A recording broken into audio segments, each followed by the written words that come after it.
బయటిక రాజ్యాంగ హక్కులను ఉల్లంఘించిందంటూ హైడ్రాపై తెలంగాణ హైకోర్టు ఆగ్రహం వ్యక్తం చేసింది.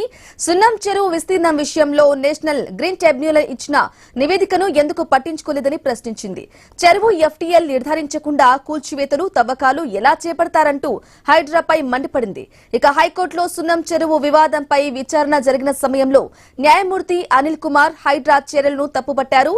సున్నం చెరువు విషయంలో ఎఫ్టీఎల్ నిర్ధారణే జరగలేదని, అటువంటప్పుడు ఎలా హద్దులు నిర్ణయిస్తారని హైకోర్టు ప్రశ్నించింది. ఇక హద్దుల విషయంలో సర్వే చేసే దిశగా ఎందుకు ప్రయత్నించలేదని నిలదీసింది. సిఎట్ కాలనీ వాసుల స్థలాల్లో ఫెన్సింగ్ వేయడం, కూల్చివేయడం లాంటివి చేయొద్దని హైడ్రాకు హెచ్చరించింది.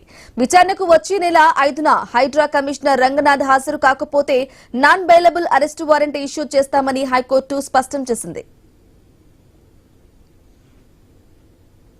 బాగర్పేట 7 ఎకరాల భూమిలో హైడ్రా కమిషనర్ గారు బతుకమ్మకుంట పేరుతోటి చొచ్చుక రావడం పైన కేసు వేసినాను, సీఎం అప్పీల్ వేసినాను. దాంట్లో స్టేటస్ కో ఆర్డర్స్ ఉండింది, జూన్ లో ఇచ్చినారు. ఆ జూన్ లో ఉన్న స్టేటస్ కో ఆర్డర్ ని ధిక్కరించుకుంటూ రంగనాథన్ గారు నా భూమిలో బతుకమ్మకుంట పేరుతోటి ఇనాగ్రేషన్ చేయడం, పెద్ద ఆర్టిఫిషియల్ లేక్ ని తవ్వడం జరిగింది. దానిపైన మేము కంటెంట్ వేసినాము.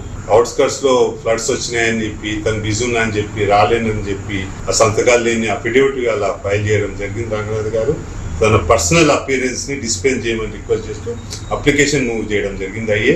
ఆ ఐఏని కోర్టు ఆగ్రహించి దాన్ని డిస్మిస్ చేసింది.